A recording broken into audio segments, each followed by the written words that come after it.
আজ আমাদের মুন্নার থেকে থেক্কাড়ির উদ্দেশ্যে রওনা দেওয়ার কথা। তাই সকাল সকাল ব্রেকফাস্ট করে আমরা রওনা দিয়ে দিলাম।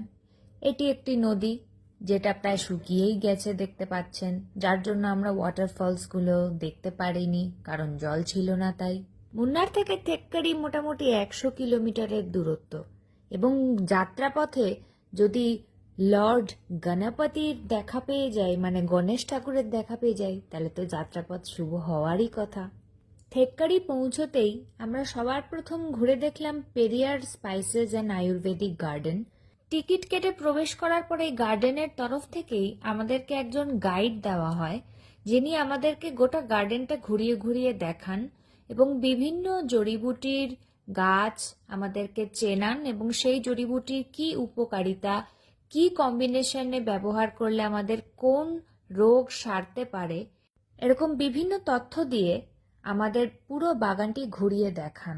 কেরালাকে আয়ুর্বেদের দেশ কি আর এমনিই বলা হয়? এখানে সাধারণ ঘরে ঘরে ন্যূনতম আয়ুর্বেদ সকলেই জানে।